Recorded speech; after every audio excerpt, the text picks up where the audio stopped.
Hi friends, welcome to our channel. இப்போ நம்ம பார்க்க போகிற வீடியோ என்னென்னா, இப்போ நம்ம வந்து குரூப் 4 வந்து ரீ எக்ஸாம் வேணும்ன்ட்டு சென்னையில் வந்து நம்ம இங்கே வந்து போராட்டம் பண்ணுறாங்கல்ல.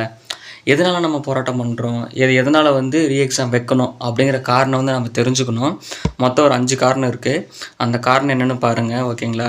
இப்போ 2024 குரூப் 4 வந்து 2025 குரூப் 4 வந்து நமக்கு வந்து வச்சு செஞ்சுட்டாங்க இல்லையா. அது எதனால் வந்து நம்ம ரீ எக்ஸாம் வைக்கிறாங்க அப்படிங்கிற ரீ எக்ஸாம் வைக்கணுங்கிற கேள்வி வந்து என்னென்னா, ஃபஸ்ட்டு காரணம் பாருங்களேன். ஃபஸ்ட்டு காரணம்னா, நம்ம சிலபஸ் அவுட் ஆஃப் சிலபஸ்லேருந்து தமிழ் கொஸ்டின் வந்திருக்கு. எப்படின்னா, தமிழக அரசு இருக்குது பார்த்தீங்களா, அரசு அங்கீகாரம் பெற்ற 6வது 12வது புக்கிலேருந்து கேள்வி கேட்காம வெளியே இருந்து போயிட்டாங்க. அதனால் நம்ம வந்து இந்த பாடநூல் பேஸில் நம்மளாம் படிச்சிருப்போம்ல, நமக்குள்ள ஒரு ஏமாற்றம் வந்திருக்குது. ஓகேவா, அதெல்லாம் ஏமாற்றம் தானே, மேலே அது ஒரு மிகப்பெரிய ஏமாற்றம் இல்லையா. அடுத்த காரணம் பாருங்கள்.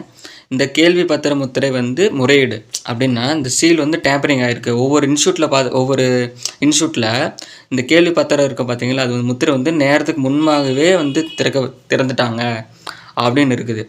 அப்போ அப்படி திறந்ததுனால என்ன ஆகுது அப்படின்னா, இது ஒரு பாதுகாப்பற்ற முறையாக இருக்குது. அதனால் வந்து ஒரு சந்தேகம் வர மாதிரி இருக்குது அப்படின்னு நமக்கு ஒரு இருக்குது. ஓகேங்களா. அடுத்து பாருங்கள், அந்த ஹால் சூப்பர்வைசர் இருக்கார்ல, அவரோட அலட்சியம் என்னென்னா, முன்னே 2024 அப்புறம் 22 வந்த குரூப் 4லாம் நம்ம ஃபஸ்ட்டு உள்ளே போனதுக்கப்புறம் நமக்கு சைன் வாங்கினதுக்கப்புறம் என்ன பண்ணுவாங்க, ஹால் டிக்கெட்டில் வந்து நமக்கு சைன் போடுவாங்க இல்லையா. ஆனால் இப்போது நம்ம ஹால் டிக்கெட்டில் சைன் போடலை.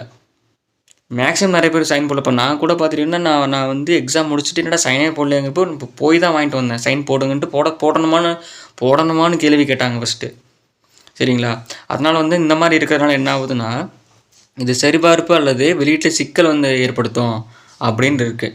அடுத்து பாருங்கள், நம்ம இந்த ஓஎம்ஆர் ஷீட்டில் இருக்குது பார்த்தீங்களா, இந்த கேள்வி பத்திரங்கள் பாதுகாப்பட்ட முறையில் எடுத்து போச்சு அப்படின்னு இருக்குது. இந்த கேள்வி பத்திரம் வந்து தேவை மையத்தில் இந்த கேள்வி பத்திரம் வந்து பாதுகாப்பு முறையில் எடுத்து போயிருக்காங்க. அப்படி இருக்கிறனால என்ன ஆகுது அப்படின்னா, இந்த கேள்வியில் வந்து முன்பே அவங்க தெரிஞ்சுக்கிறக்கோ இல்லை அனுமதி இல்லாத நபர்கள் இருக்க பார்த்தீங்களா, அவங்க வந்து ஆல்ரெடி தெரிஞ்சுக்கிறதுக்கு இது வந்து வழிவகுக்கும். சரிங்களா. அடுத்து பாருங்கள், மாணவர்கள் மீதான உளவியல் தாக்கம் அப்படின்னா என்ன அப்படின்னா, இப்போ நாம் வந்து என்ன பண்ணோம்னா 2025 குரூப் 4ல் நாம் வந்து என்ன பண்ணோம், ஸ்கூல் புக் பேஸு நல்லா ஃபுல்லாக படிச்சுட்டு போனோம் இல்லையா. நல்லா தெளிவாக ஸ்கூல் புக் பேஸ் படிச்சுட்டு போனோம். ஆனால் இப்போ என்னாச்சு இல்லையா, நாம் வந்து மிகப்பெரிய ஏமாட்டம் தானே. 2025 வந்து பிகினர்ஸ்க்கு இல்லை, 5 வருஷம் படித்தவங்க எல்லாருக்குமே இது வந்து மிகப்பெரிய ஏமாற்றம் தான்.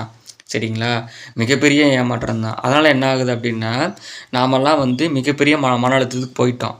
அதுவும் இல்லாமல் எனக்கு தெரிஞ்சு 2 பேர் சூசைட் அட்டம் வந்து 2 பேர் இறந்துட்டாங்க. எனக்கு தெரிஞ்சு 2 பேர், நான் எவ்வளோன்னு தெரியல, 2 பேர் இறந்துட்டாங்க. இப்போ 3 பேர் வந்து பார்த்துட்டிங்க அப்படின்னா இந்த தற்கொலை முயற்சி பண்ணியிருக்காங்க. புரியுதுங்களா, 3 பேர் பண்ணியிருக்காங்க. இப்போது இத்தனை இருக்குது, இத்தனை முறைகேடு நடந்ததாக இருக்குது. ஸோ அவங்க வந்து பார்த்துட்டு இதை கன்சிடர் பண்ணி சரி ரீ எக்ஸாம் வைக்கலாம்ல, ரீ எக்ஸாம் வச்சா ஸ்கூல் புக்கு பேஸில் வச்சாங்கன்னா நமக்கு நல்லா இருக்கும்ல, ஏன் அவங்க அதை பண்ண மாட்டுறாங்க, பண்ணால் நல்லாயிருக்கும். உங்களுக்கு வீடியோ பிடிச்சிருந்தது அப்படின்னா நான் இந்த பிடிஎஃப் வந்து கீழே அட்டாச் பண்ணுறேன். உங்களுக்கு வேலை முடிஞ்ச வரைக்கும் எல்லாத்துக்கும் ஷேர் பண்ணுங்கள், நம்ம பார்த்துக்கலாம். கண்டிப்பாக ரீ எக்ஸாம் வைக்கணும், புரியுதுங்களா. ரீ எக்ஸாம் வச்சு தான் ஆகணும். நான் வந்து நேற்று ஒரு வீடியோவில் சொல்லியிருந்தேன் ரீ எக்ஸாம் வைக்க மாட்டாங்கன்னு. ஆனால் ரொம்ப சிவியராக போச்சுங்கிற பட்சத்தில் 100% கொஞ்சம் ஒரு 75% வாய்ப்பு இருக்குது. ரொம்ப தீவிரமாக போகுது அப்படிங்கிற பட்சத்தில் வாய்ப்பு இருக்குது. ஸோ இந்த வீடியோ எல்லாருக்கும் ஷேர் பண்ணுங்கள், ஓகேங்களா. ஷேர் பண்ணி அவங்களும் தெரிஞ்சுக்கிட்டோம். நாம் வந்து இதே மாதிரி வீடியோஸ் வந்து வேணும்னா நம்ம சேனலை சப்ஸ்கிரைப் பண்ணிக்கோங்க. நம்ம நெக்ஸ்ட் வீடியோவில் பார்க்கலாம்.